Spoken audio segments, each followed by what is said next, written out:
Open your Bibles, please, to Matthew chapter 20, verse 1. Years ago, having moved back to Reading from seminary, I needed a job. I was all educated up, and I didn't know how to do anything. And so I was actually really tired of being in a classroom for 7 years, and so I wanted to learn how to do something with my hands, and so I picked up an application to do for a construction job. And I got a call back, and they said to come in for an interview. So I walked into this trailer, and in this trailer was a man in a hard hat sitting behind this desk, and he went through the short interview. And long story short, I got the job. I ended up working for three and a half years doing framing here in Reading. But this man who was sitting on the other side of the desk, who would turn out to be my supervisor for the next 3 years, he looked across the desk at me. I'll never forget the last question of the interview. He looked over his really dark sunglasses at me where I was sitting, and he said this. He says, "How much would you like to be paid an hour?" And I hesitated because honestly, I didn't know that was an option for me to choose this. I didn't know what to say. Was this a test? Should I risk embarrassment and suggest a really high amount? Maybe impress him by my confidence? Or should I be humble and honest and give a really low amount, closer to reality and hope, maybe hope he offered more? What was I supposed to do? Well, in the end, I copped out, man. I didn't know what to do, which tactic was best. So I just said, "I don't know." I said, "I don't know." And I remember he just looked across the desk at me and said, "Son, a man should know what he's worth." Well, that felt great. Regardless of what you think about that, I think the lesson he was essentially trying to impress upon me was a good one.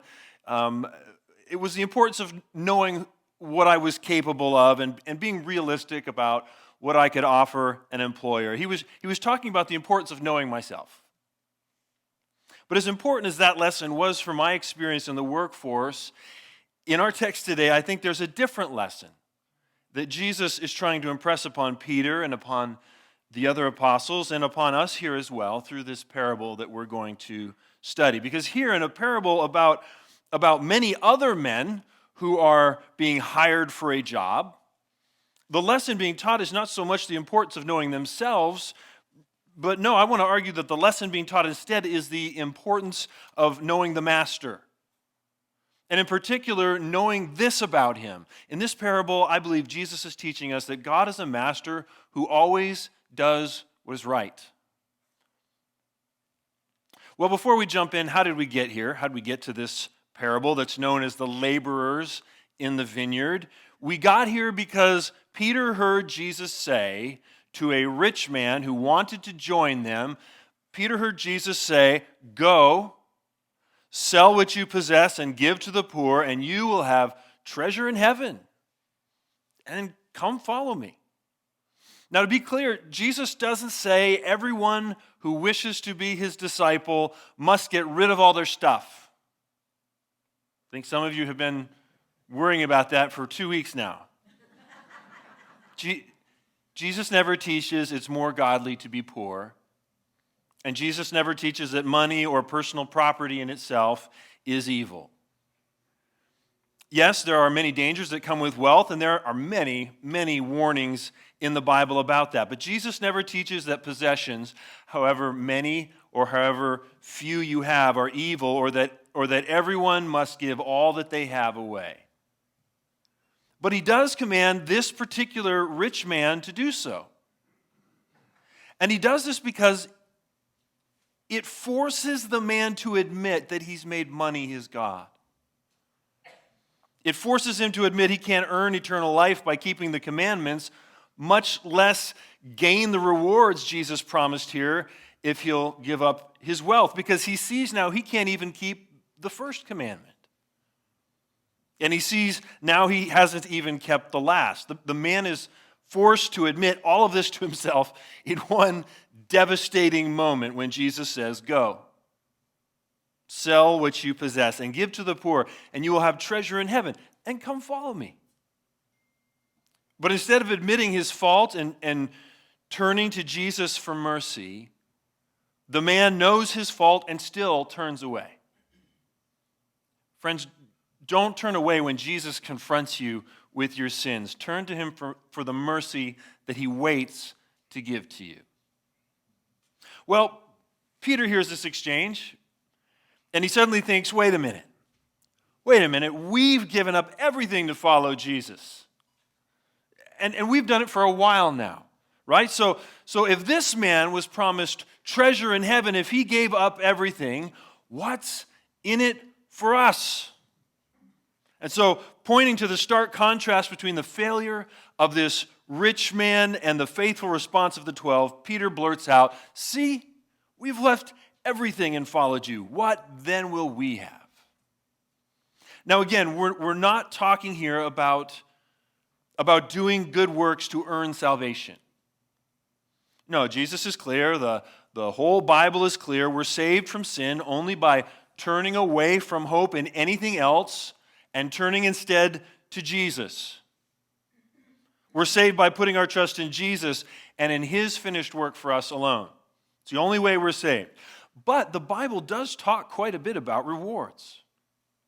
God's people are promised some earthly rewards in this life, but mostly treasures in heaven for losses that come as a result of faithful service for him here in this life. And so we said Peter's running the numbers when it comes to losses and rewards.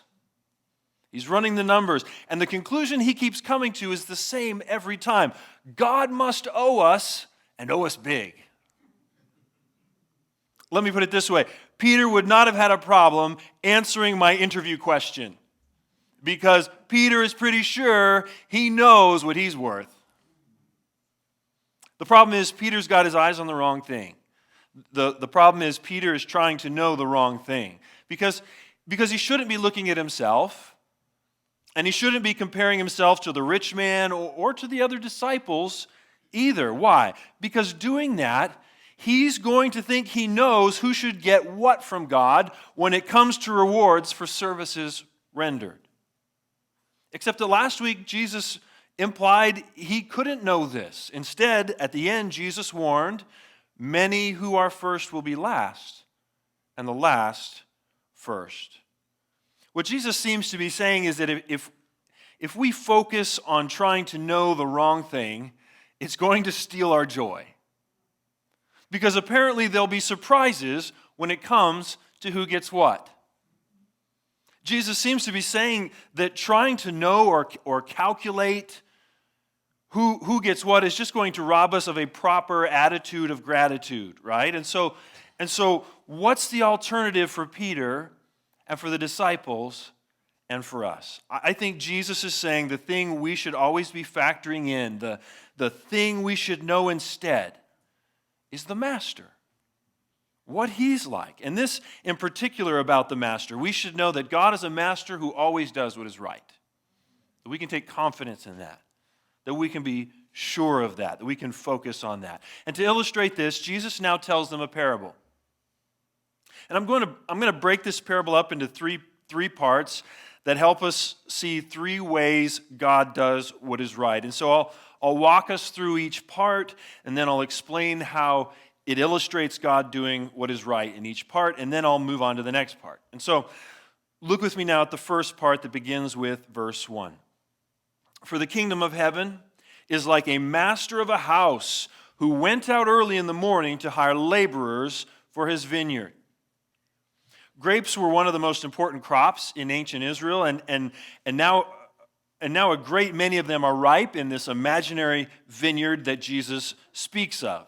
Who knows, maybe they were sitting there looking over a vineyard as Jesus spoke. And so instantly, as Jesus says these words about the harvest, the disciples picture the familiar scene. Harvest time in the countryside. They think of the heat of late summer. They imagine the sound of cicadas humming in the background. They picture the laborers moving up and down the rows with their knives and with their baskets. There's a smell when a field is ready to be harvested. I read in one magazine about grape farming. The air is crisp in the early morning, often laden with moisture. The berries glisten as the sun rises over the field, and the earth smells sweet and ripe and heavy. And so Jesus says that a master of a house, probably referring to a landowner or a homeowner, a farmer, all in one in those days, this man goes out early one crisp morning to hire day laborers to help harvest his vineyard.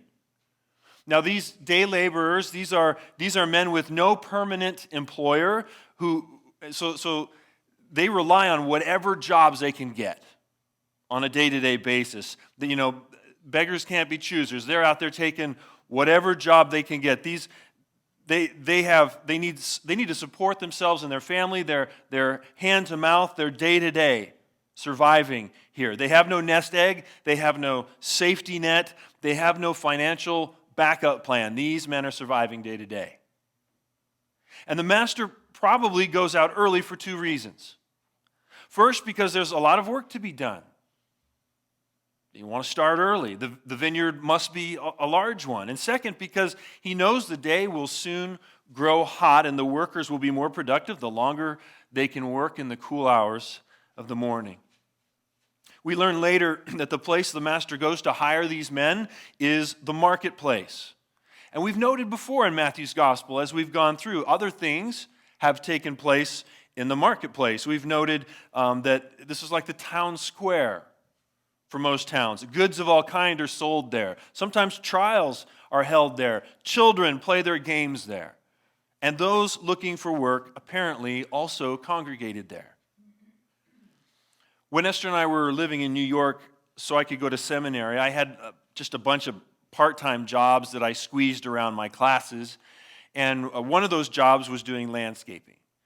And I worked for one or two people in particular, but one day as I went to a house where I worked each week, the owner of the house was waiting for me. He was sitting in his pickup truck. It was idling there, and he said, "Hop in. We're going to go hire some additional help for the work we've got going on today." And so we'd never done this before. I didn't know where we were going. So I hopped in and we drove for a while until we got to this part of town I'd never been to before. And things were a little more run down, but there was this storefront and there was this parking lot with a lot of potholes in it. And there was this big group of guys just kind of standing there. Some of them had tools, some of them didn't, but they were all just standing there. Large group of Hispanic-looking men. They were waiting for work. And I'd never seen anything like this. I'd grown up in Africa and seen similar things, but never in the States. This was really weird for me. And it was a place that everybody seemed to know about and a place that people could go to if they needed extra laborers. And sure enough, the owner that I worked for, he pulled his truck up to a group of these guys and he rolled down his window and he said he needed 5 guys. So a bunch of guys are crowding around. They're like, "How much? How much for the day?" And he gave them a sum, and the first 5 guys who agreed, they jumped in the back of the truck, and that was that. We drove off to our project and got to know these day laborers. Well, this is the same thing that this landowner is doing. He rolls into the marketplace, and he sees a group of laborers waiting around, and he hires them all.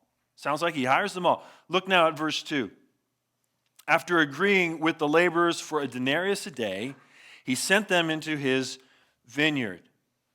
Now, a workday in ancient Israel was typically divided into 4 parts that were 3 hours long each, running from approximately 6 a.m. to 6 p.m. In other words, it was a 12-hour workday. So you complain about your workday, but this is a 12-hour workday, and this is hard labor. And since these first workers are getting hired at the very beginning of the day, at 6 a.m., they're expecting full pay for a full day. You could say they know what they're worth. And so they're expecting a typical day's wage, which in those days was a denarius. If you figure something like $15.50 an hour, which is California minimum wage today, that denarius would equal something like $186 for the day. And so the master agrees to pay them this amount that they expect to be paid. But at some point, the master decides to go get more workers. After all, the harvest is plentiful and the workers are few. Or maybe, as I think Jesus is as I think Jesus is communicating in this parable, maybe the master repeatedly heads back to the marketplace for another reason. Maybe he keeps heading back not because of his needs, but because he knows their needs. In other words, I don't think the master really needed any more workers. It doesn't tell us that for sure. That's just my hunch. Instead, I believe it's out of compassion and a spirit of generosity for these day laborers that the master keeps going back, not just one time, but 3 more times. Look now at verses 3 through 7. And going out about the 3rd hour, he saw others standing idle in the marketplace. And he said to them, he said, "You go into the vineyard too, and whatever is right I will give you." So they went. So that's the first time the master comes back to the market. Now he goes 3 more times. Going out again about the 6th hour and the 9th hour, he did the same thing.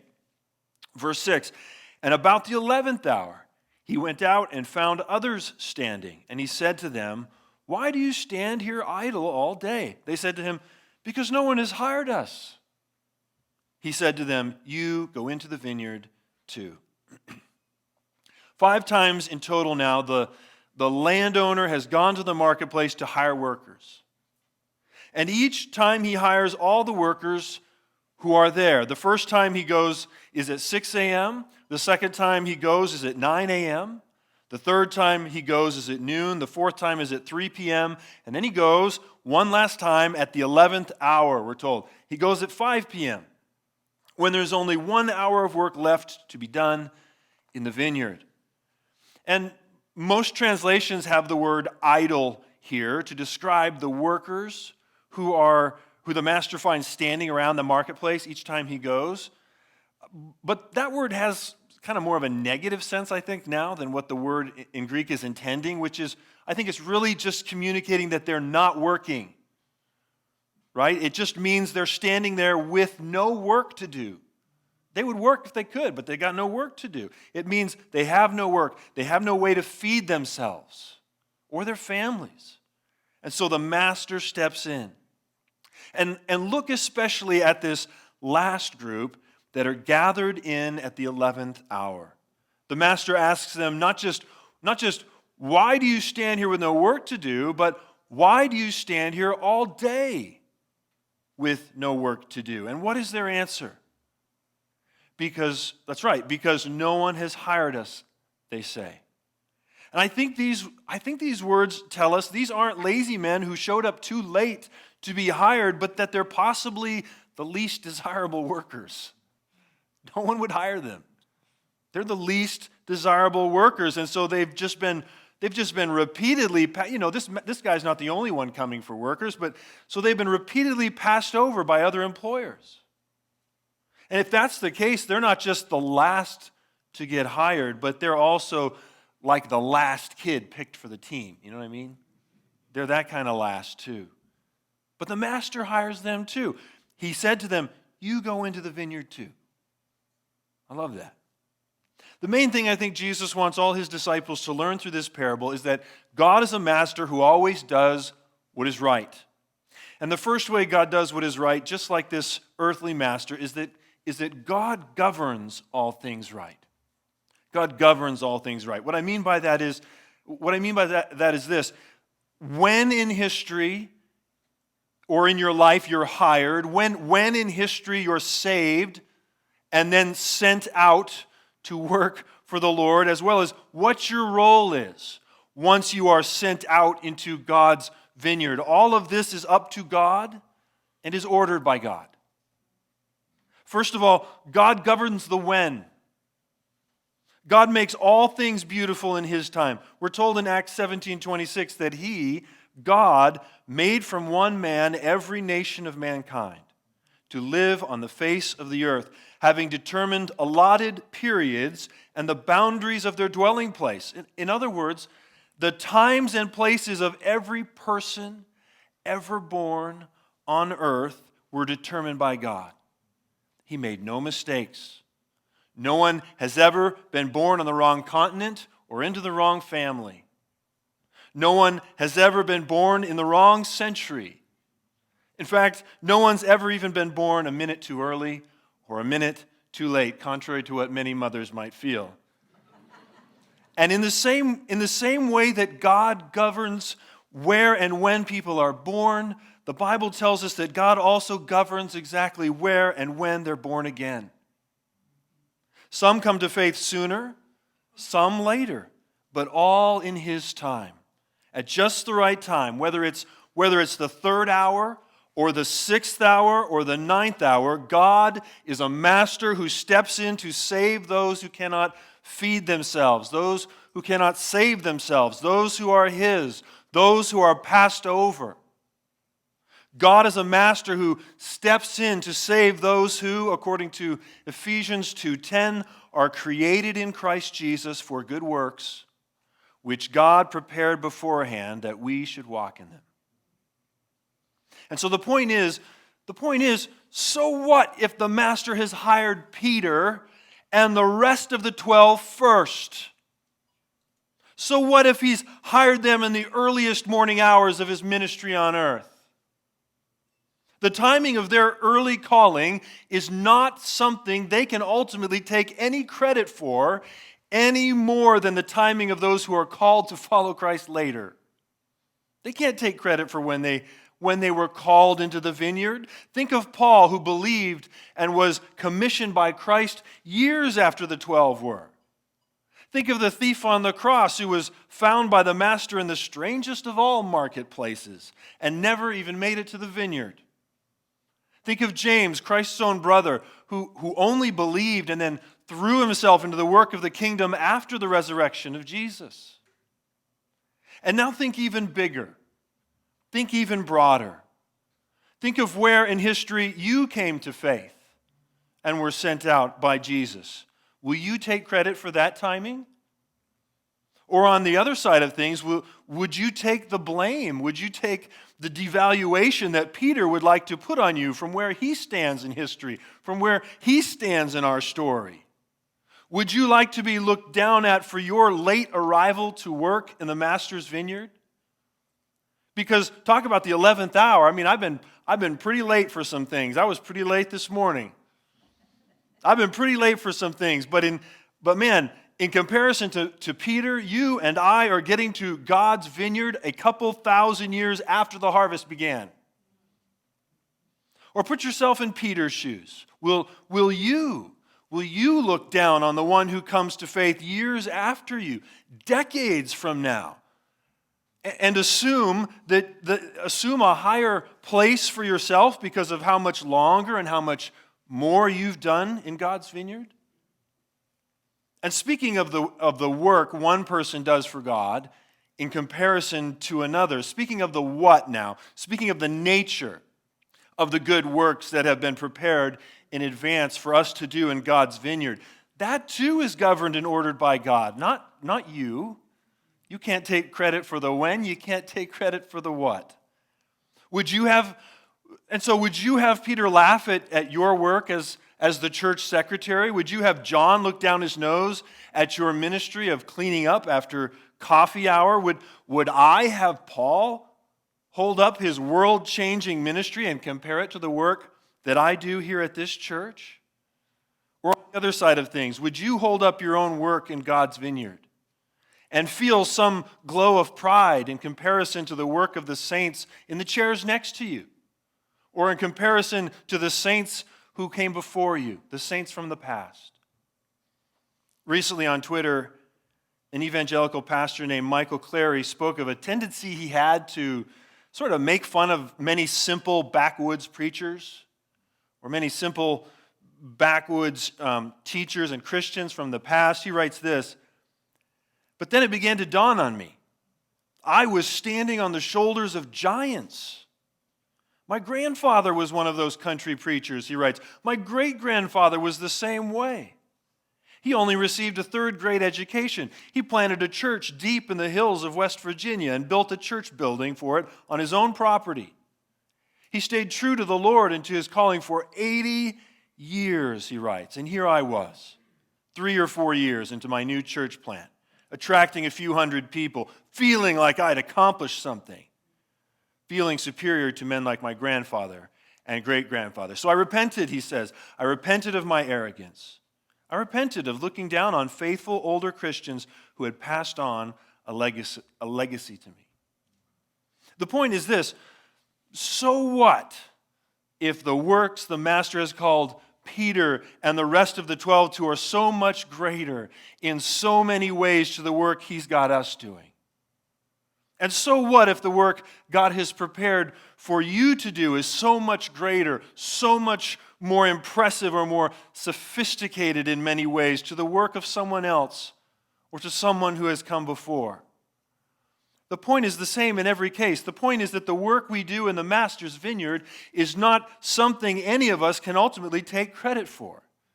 No, it is God who governs all things right, the timing and the work. And so maybe Jesus found you in the marketplace early in the days of your life. Maybe he came to you in your middle years, in the strength of midday, as Barclay puts it. Or maybe he's only come to you now in your twilight years, at the 11th hour, when the shadows are lengthening. Whatever the case, you can trust that God has a purpose. You can trust that God has a work left for you still to do in his vineyard. You can trust him on this. And you can know that no one is able to look down at you either for your youth or for your age. No one can look down at you and claim to know the worth of the work that God has called you to do. Whether it looks like being a world changer or whether it looks like living a quiet life, minding your own affairs and working with your hands for his glory. Because whatever the hour or the task, my friend, you can trust that God is a master who always does what is right. He does what is right. Let's look now at verse 8 as we begin the second part of the parable. And when evening came, the owner of the vineyard said to his foreman, "Call the laborers and pay them their wages, beginning with the last up to the first." You know, what I love, first of all, about this is that even in his parables, Jesus is conscious of the law. Even in his parables. Because he's telling us, even by the timely payment of these workers, that this landowner is a just and fair master. He's telling us, he does what is right. This master, he does what is right. Leviticus 19:13 says that the wages of a hired worker shall not remain with you all night until the morning. And so right on cue, at the end of the workday, before it's night, the landowner gives the order for the workers to be paid. But now something else is confirmed about this landowner, I think. We see now what we suspected before, I believe. That he's not hiring in the same way or for the same reasons that the other landowners might hire. Because if he was, he probably wouldn't pay out the wages in the order that he does now. Beginning with the last up to the first. Why does he do this? This seems like he's asking for trouble. The point of doing this seems to have been to reveal or expose the attitudes and expectations of the workers, especially those who are hired first. And since Jesus is first telling this parable to the 12, the point likewise seems to be that he's wanting to reveal and expose their attitudes and their expectations as well. Again, as those who've been hired first in some sense. So how does this reverse order payout function to reveal the attitudes and expectations of the listeners? Well, look now at verses 9 through 10. And when those hired about the 11th hour came, each of them received a denarius. Verse 10. Now when those hired first came, they thought what? They thought they would receive more. But each of them also received a denarius. Talk about asking for trouble. What has the landowner done? What has he done? What he's done is to expose the expectations of the workers hired first. And he's done this by making sure they see the workers hired last get paid the same amount they were promised at the beginning of the day. In other words, as the first workers are watching, they expect the last workers hired to only get a tiny fraction of a denarius, whatever that is. After all, they only worked for 1 hour, and so I guess in dollars that they would have expected these last workers to get $15.50. They worked 1 hour, but instead, what does the landowner do? He gives them the full $146, the same amount owed to those who worked all 12 hours. Now, before we move on to the workers hired first, I just want you for a minute to imagine the shock and the joy of the workers hired last. Because speaking of expectations, they didn't expect this at all. I guarantee they did not expect this. No, unlike the first workers hired, they never agreed on a sum.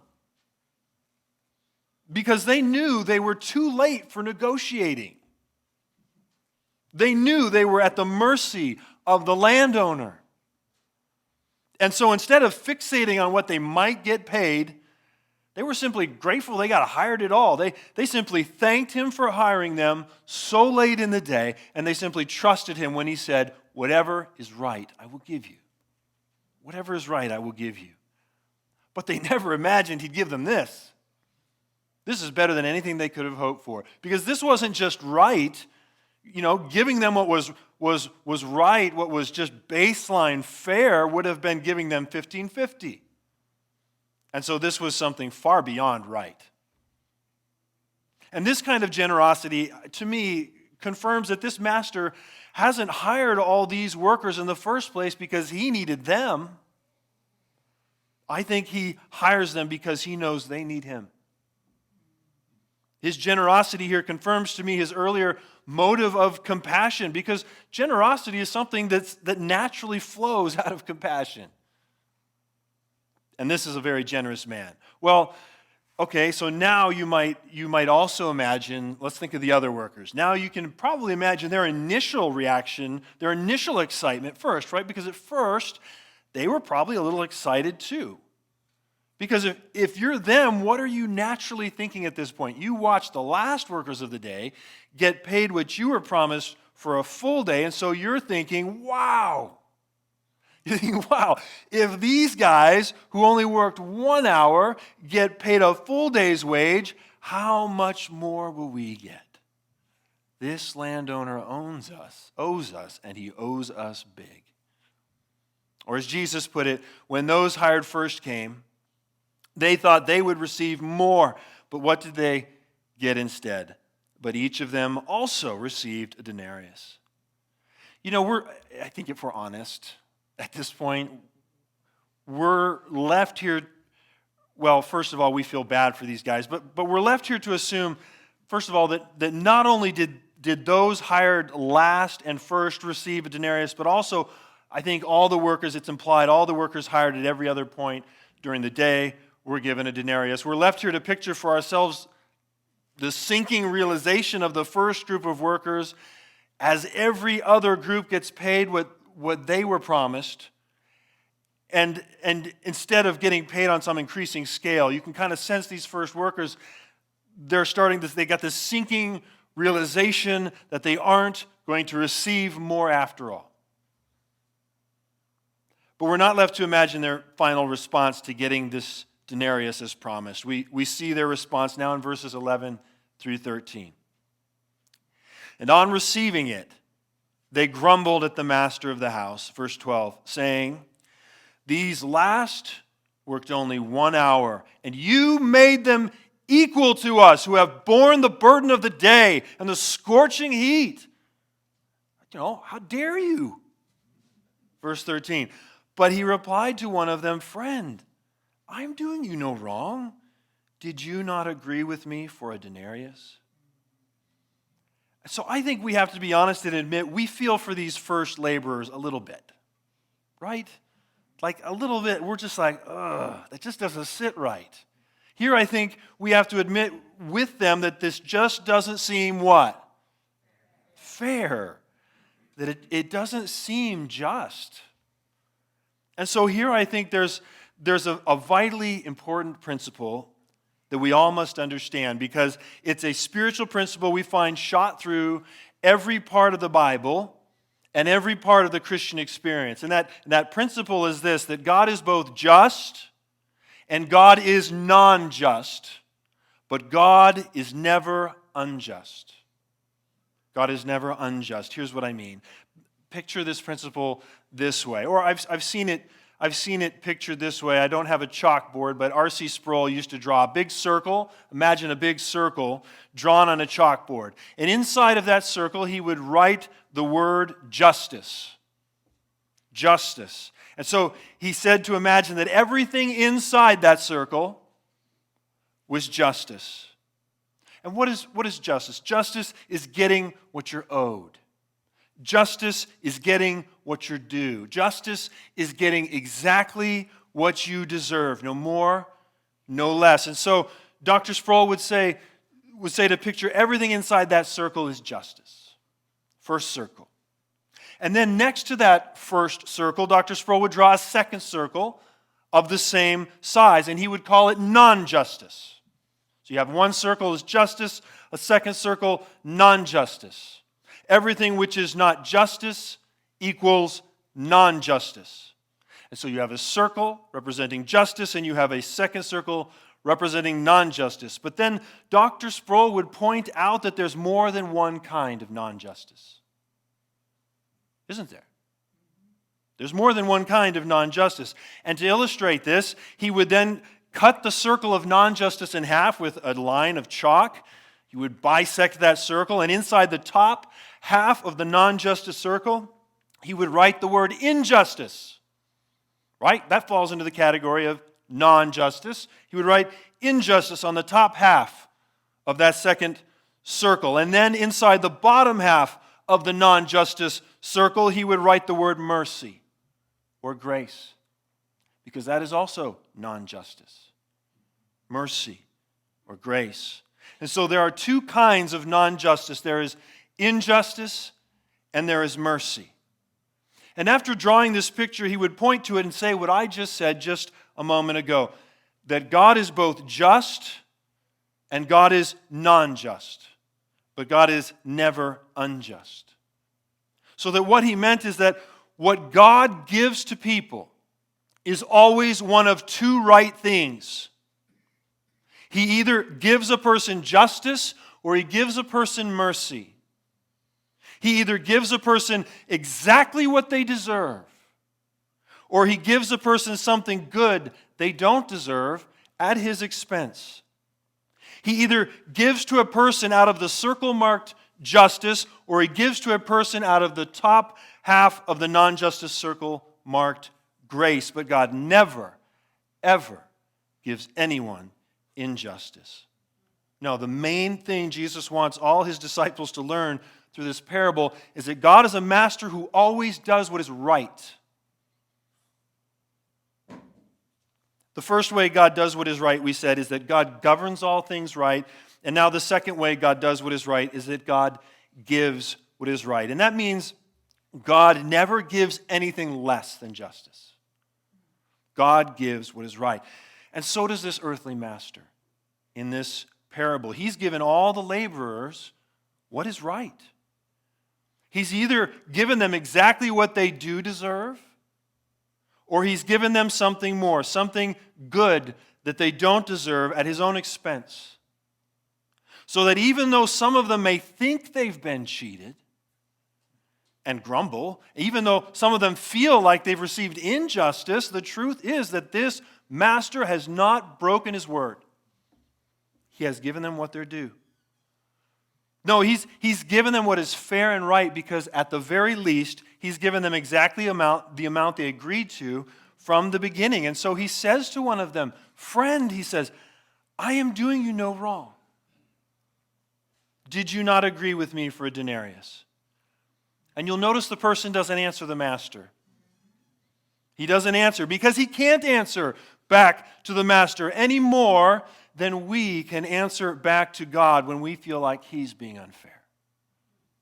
Any more than we can answer back to God when we think that he's being unjust. Because the answer in both cases is at worst, yes. Yes, it's true. You, God, you had given me exactly what I was owed.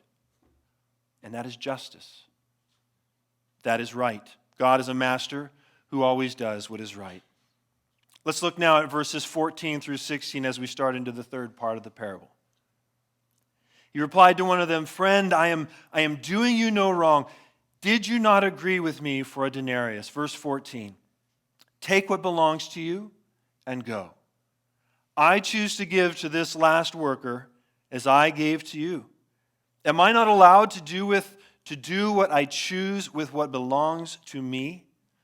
Or do you begrudge my generosity?" Verse 16. "So the last will be first, and the first last." So here we have this master. He's already shown that no injustice was done to those first workers. So now in verses 14 and 15, he shows that so long as justice has been done to everyone, it's completely up to him if he wants to do anything more in addition to justice.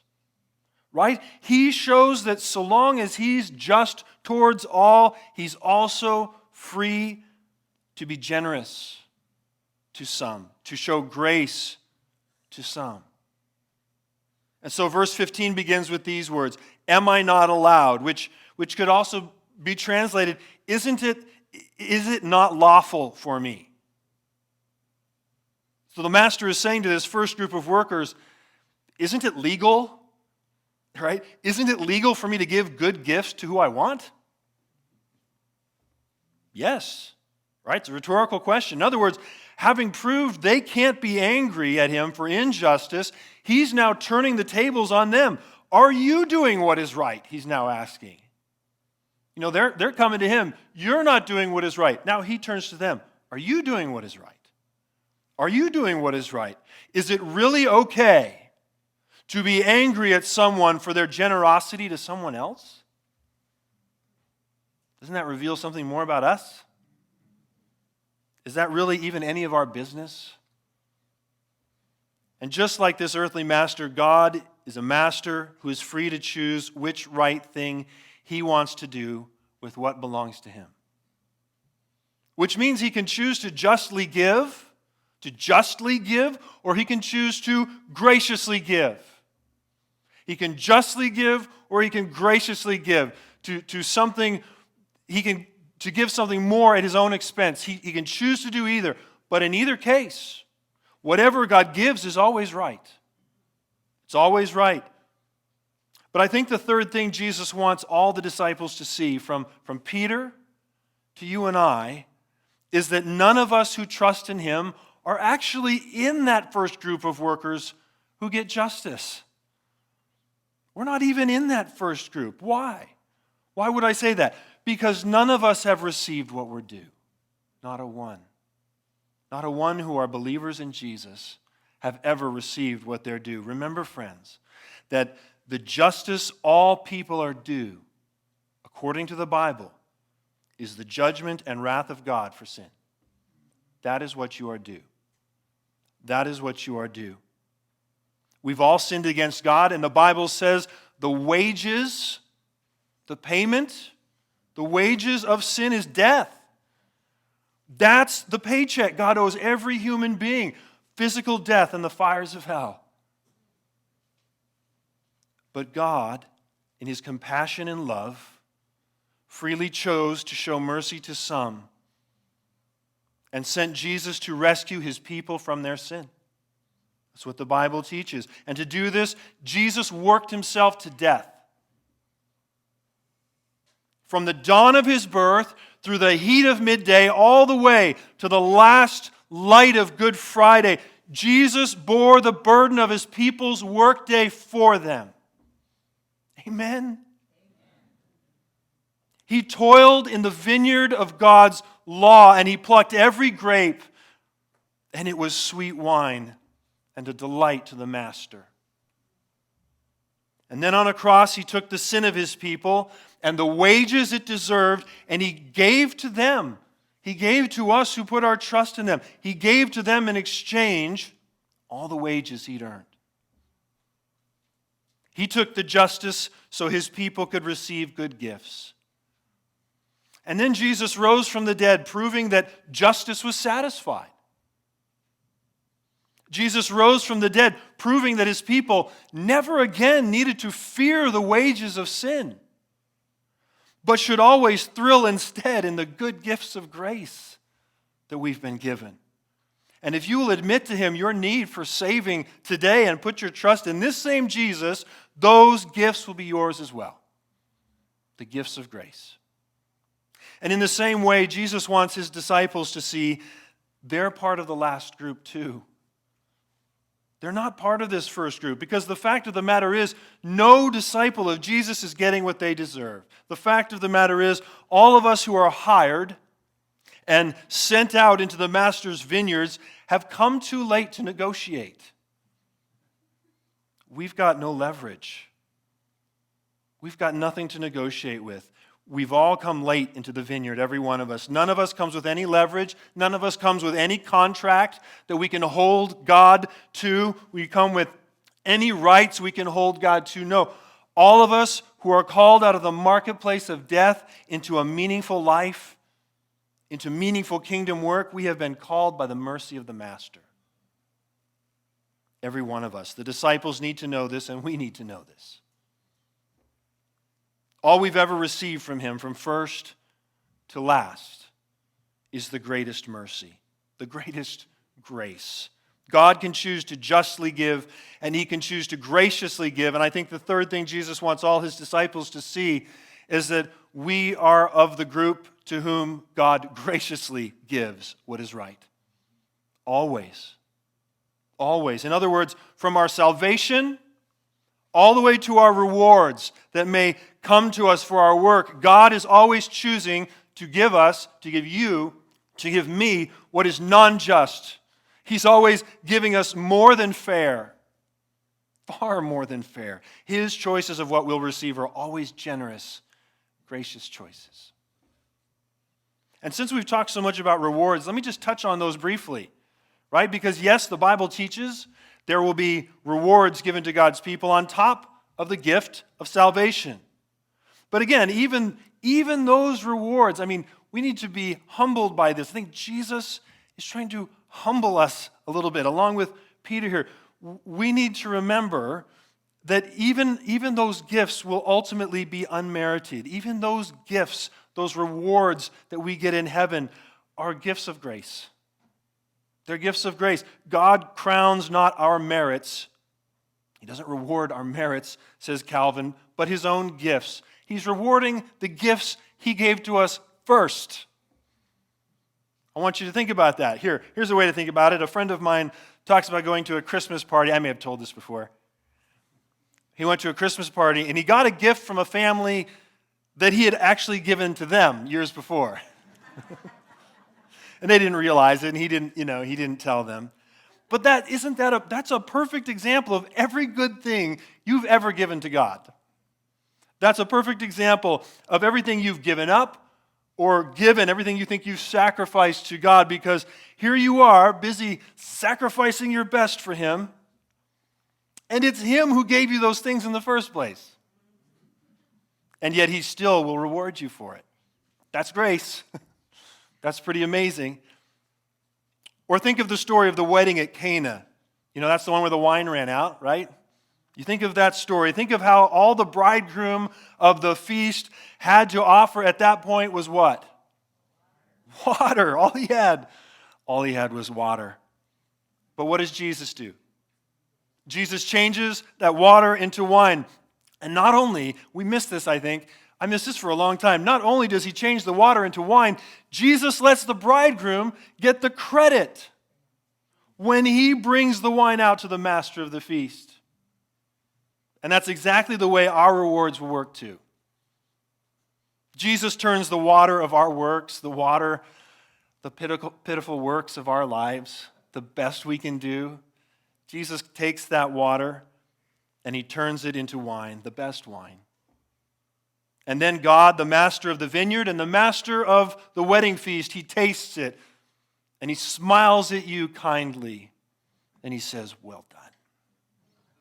Well done. Friends, that is grace. Every crown you earn is a reward, is a gift from God, which is why I think that's why we'll cast them back down before him when we get to heaven. And so if we don't even have a right to be angry at God when he gives justice, how much less do we have a right to be angry at God for doing what is gracious towards a fellow disciple? No, Jesus is saying to Peter and to us, there's no room for a disciple to be jealous of the good gifts God gives to another disciple.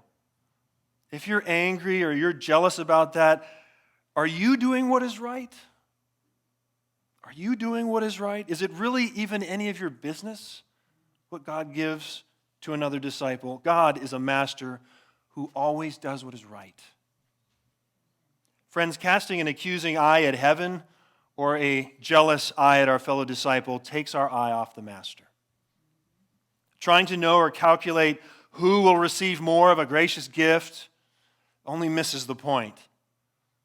That's an attitude that will only rob us of the wonder and the gratitude and the joy of being among those who've been sought out by a gracious God. Because the whole point is, no matter what Christians get what, it's all grace. From the first to the last, it's all grace. Let's pray.